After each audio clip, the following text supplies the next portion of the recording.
why does it have to be a cast iron starter? Why can't you use an aluminum starter? Well, this is the starter that was on this car.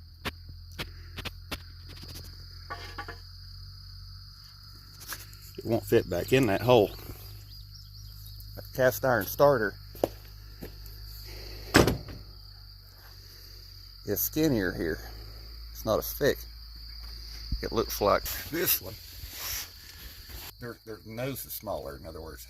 Alright, so yeah, I found one. Technically, I already had one, but it was on a car, and I really didn't want to take it off. I didn't want to rob Peter to pay Paul, so I was trying to find a used parts car, you know, a parts starter or a core, because the new ones don't look like that, or the ones I found anyway. You can buy an end for like $60 new, but they don't look like this. They have an extra bolt hole up here, so you have the two across from each other and that one. The stock ones, as you can see, don't have that. They just have the caddy corner bolts, and that's it. Alright, so story behind that starter. That's the one off the Nova, and I'm putting the aluminum one back on the Nova because it's got an automatic in it. The reason that starter was on that Nova, see, you can use the 4-speed starter on an automatic, but you can't use an automatic starter on a 4-speed if you have a factory bell housing, because the hole's too small, like I showed you. But you can use the 4-speed starter on anything. So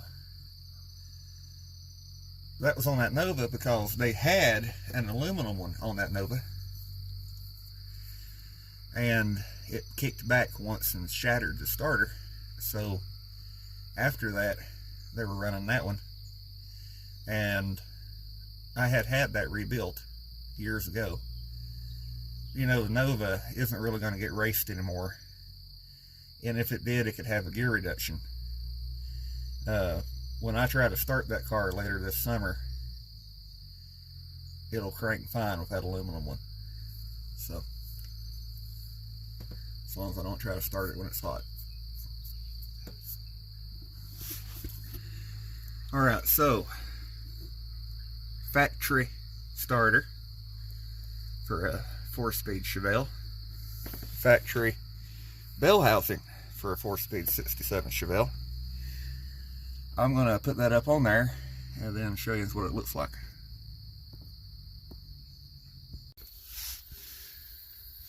Alright, people.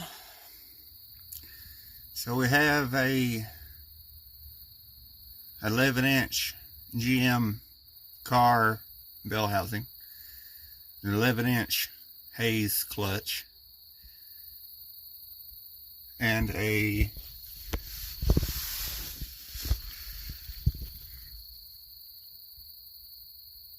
cast iron starter.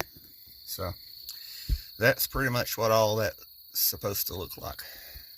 Well, I guess a lot of people would say it's supposed to be pretty and painted and not oily, but you know, that's really not my way. So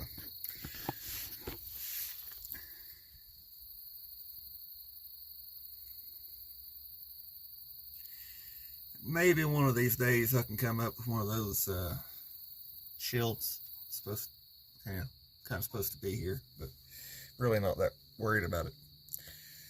All right, so I don't remember showing you that damage. Anyway, they had it here, and on top you really can't see it with it on, but there was a slit missing up here. That had a clutch blow up in it, i.e. the reason why I didn't want that 12-inch on here. See, I wasn't really all that concerned about the clutch disc coming apart, because it's thin enough from being worn and stuff that I didn't really think it'd come apart. But I've heard of stories and seen truck bell housings explode because of the pressure plate. And apparently this kind of clutches go out and pressure plates come back and out. So yeah, that's not something I wanted to experience. So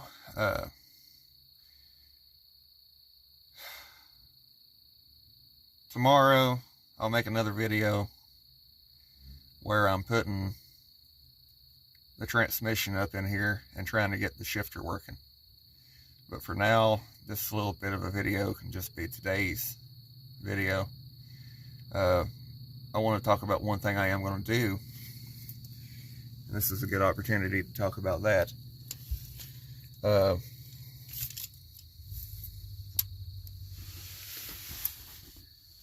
I don't remember ever saying anything about this in a video. I might have, but I showed you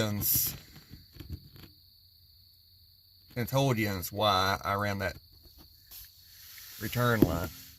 I need to cut those. Why I ran those return lines. That return line, done the fuel lines and all that shit. But I hadn't told you about what happened since then. So I drove the car to town a few times after I put that return line on it. And it was running fine and it wasn't flooding anymore. And then I went to a gas station. Now I don't know if you noticed, but I've noticed that a lot of my problems tend to happen at a gas station. I don't know if that's just a coincidence or not, but it just seems to be how it works. I went to leave the gas station. Now, earlier that day, I had been at a restaurant and it sat for about 30 minutes. And when I went to crank it, it fired right up. At the gas station, it sat for 5 minutes.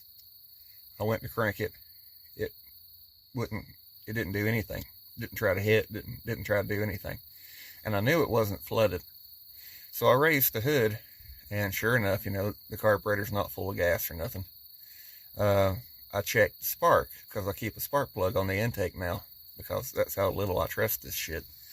But I went to check it, and it had spark, but it was a very, very weak spark. So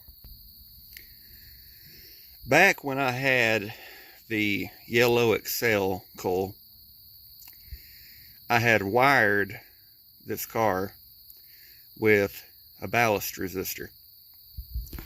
That ballast resistor. You see right now, it's got a piece of wire jumped across those two posts, and it's also not hooked up. When it had the Excel, that's what you're supposed to do. If you have, if you're wiring it yourself, you need to put two ballast resistors like that on it. Or if you're adding it to a car that already has a resistor wire or a ballast resistor, you need to add a second one. So I had done that and it was working. But the reason I had done that is the white wire. That white wire. When I was wiring this car the first time, sorry for making this so hard to follow, but when I was wiring this car the first time, I had to repair all the wires for the engine because, it was a parts car and somebody needed an end or they needed a piece of wire, so they cut it off of it and used it. That's what happens with parts cars. Well, I didn't have, at the time, another piece of that wire. So I just, I had it, originally I had enough to go about that far. Coming from the bulkhead down here, it went about that far. So I just ran it straight into the ballast resistor and then the wire to the coil. Now with that Excel, it was fine because you're supposed to do that pretty much anyway. With that new black coil there, it wasn't an issue after it was running, but it was an issue cranking it. It didn't have enough spark to crank. But that only, basically, I'm saying, the flooding issue was an issue because it was doing that. It was boiling the gas. I seen it shoot out of the carburetor with my own eyes. But it was disguising a second issue. It didn't have enough spark to start it when it was hot with that coil. So what I did is I took the second ballast resistor out in town and just hooked it up, you know, just basically just jumped the resistor and drove it home like that.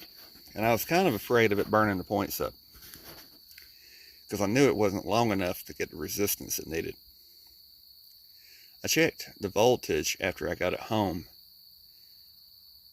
Hot idling, it had 10.5 volts going to the coil. According to something I was reading on the internet, so it has to be true because it was on the internet, ideally you want between 6 and 9 volts going to the coil, or you're going to burn your points up. So it had 10.5. So I found 2 foot of blue resistor wire in a box of wiring that I'd got, and lengthened my resistor wire by 2 feet. And now it's got right at 9 volts, hot idling. So that's okay. It could honestly be a little weaker. Like I said, it could be anywhere between 6 and 9 volts. But I think since that's a good GM set of points, that it should be okay at 9 volts. But something I'm going to add, which is the reason I was bringing this up. The starter has 3 posts on the solenoid. You got the battery, the purple wire that energizes the starter, but you also have a post right here. So here's your battery cable, here's your starter, and here is another post. From the factory, there's a wire that goes from here up into the wiring harness and hooks up to the positive on that coil. And what that does is when you hit the key to crank the car, it sends 12 volts to the coil, so you have a better spark, you have a stronger ignition under starting. That by itself would have probably solved my problem. But, you know, I kind of like things being factory. It annoys me that I have a return line now, but I wanted it to run off the factory wiring and not a ballast resistor. So, before I'm done this time, I'm going to run the wire from the 3rd post on the starter back up into the harness and over to the post on that coil. And that way, when I hit the key, it'll have 12 volts going to the coil, like it should have.